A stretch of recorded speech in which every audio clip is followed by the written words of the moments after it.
Snowball Reads is back, and starting with The Mystery of Talara, Volume 1. The Mystery of Princess Talara, Part 1, by Mira Lykith. The year was 3E405. The occasion was the millennial celebration of the founding of the Breton kingdom of Camlorn.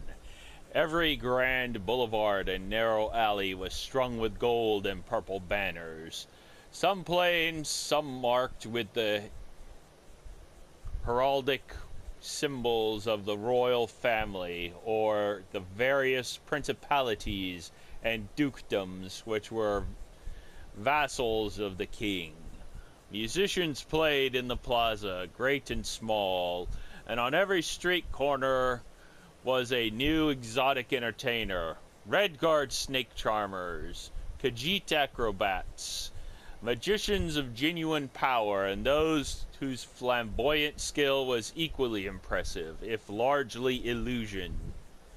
The sight that drew most of the male citizens of Camlorn was the March of Beauty.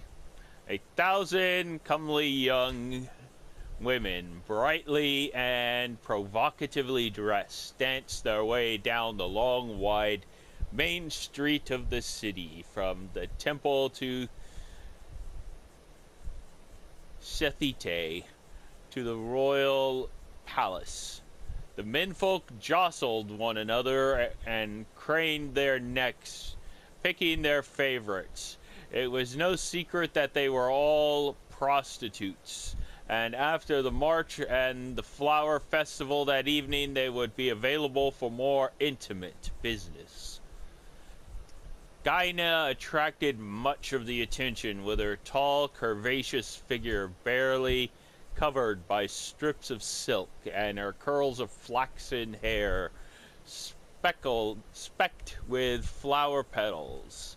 In her late 20s, she wasn't the youngest of the prostitutes, but she was certainly one of the most desirable.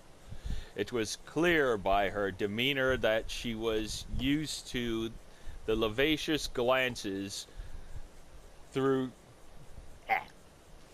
though she was far from jaded at the sight of the city in splendor. Compared to the squalid quarter of Daggerfall, where she made her home, Camlorn at the height of celebration seemed so unreal, and yet what was even stranger was how, at the same time, familiar it all looked, though she had never been there before. The king's daughter, Lady Jalaya, rode out of the palace gates and immediately cursed her misfortune. She had completely forgotten about the March of Beauty. The streets were snarled at the standstill. It would take hours to wait for the march to pass, and she had promised her old nurse Ramke to visit in her house south of the city.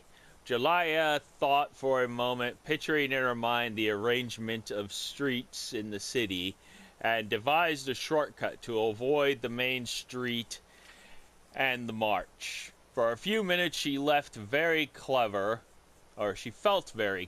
as she wound her way through tight, curving side streets. But presently she came upon temporary structures, tents and theaters set up for the celebration, and had to improvise a new path. In no time at all, she was lost in the city where she had lived all but 5 years of her life. Peering down an alley, she saw the main avenue crowded with the March of Beauty, hoping that it was the tail end and desires not to be lost again. Lady Jalaya guided her horse towards the festival. She did not see the snake charmer at the mouth of the alley, and when his pet hissed and spread its hood, Her charge reared up in fear. The women in the parade gasped and surged back at the sight, but Lady Julia quickly calmed their stallion down. She looked abashed at the spectacle she had caused. "My apologies, ladies," she said with a mock military salute. "It's all right, madam," said the blonde in silk. "We'll be out of your way in a moment." Julia stared as the march passed her, looking at the whore had been like looking in a mirror, the same age and height and hair and eyes and figure almost exactly. The woman looked back at her, and it seemed as if she was thinking the same thing. And so Gaina was the old witches who sometimes came to Daggerfell had sometimes spoke of doppelgangers, spirits that assumed the guise of their victims and portended certain death. Yet the experience had not frightened her. It seemed only one more strangely familiar aspect of the alien city. Before the march had danced its way into the palace gates, she had all but forgotten the encounter. The prostitutes crushed into the courtyard as the king himself came to the balcony to greet them. At his side was his his chief bodyguard, a battle mage by the look of him. As for the king himself, he was a handsome man of middle age, rather unremarkable, but Gaina was awed at the sight of him. A dream, perhaps.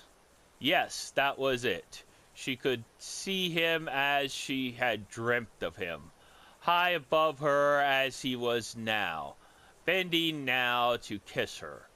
Not a one of lust as she had experienced before, but one of the small fondness, a dutiful kiss. "Dear ladies, you have filled the streets of the great capital of Camlorn with your beauty," cried the king, forcing a silence on the giggling, murmuring assembly.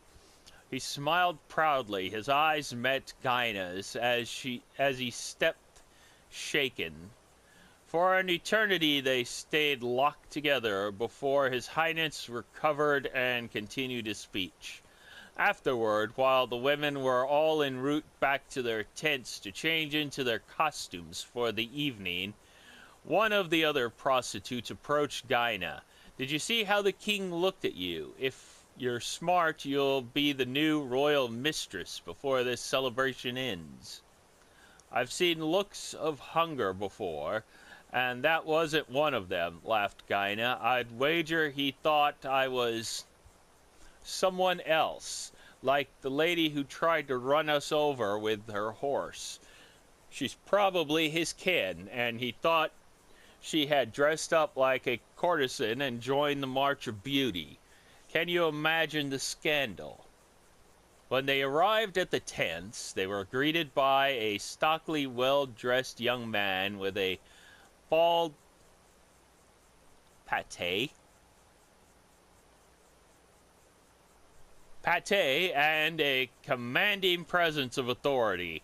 He introduced himself as Lord Strail, ambassador to the Emperor himself, and their chief patron. It was Strail who had hired them on the Emperor's behalf as a gift to the king and the kingdom of Camlorn.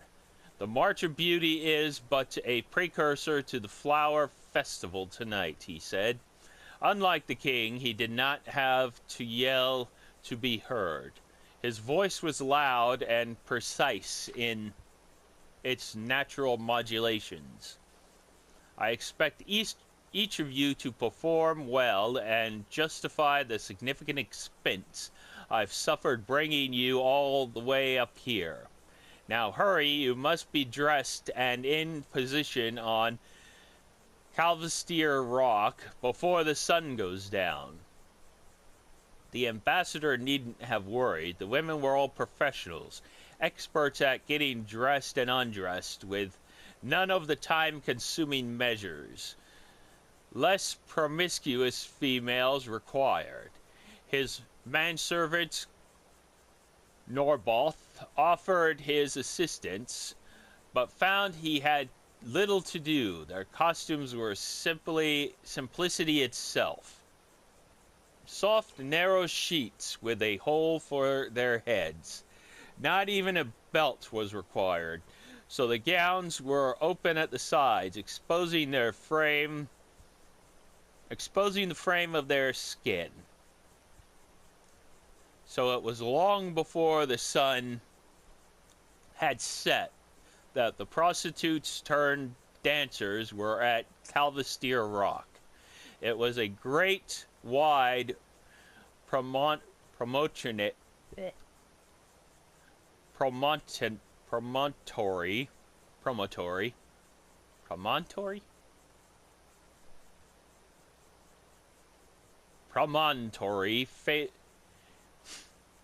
wide promontory facing the sea, and for the occasion of the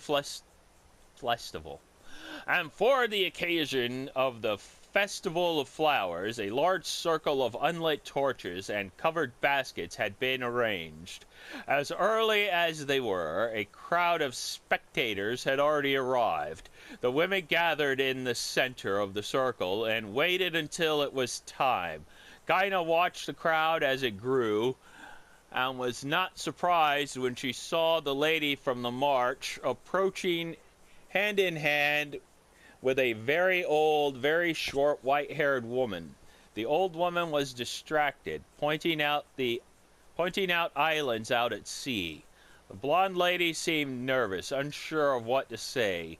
Gyna was used to dealing with uneasy clients, and spoke first. "Good to see you again, madam. I am Gyna of Daggerfall.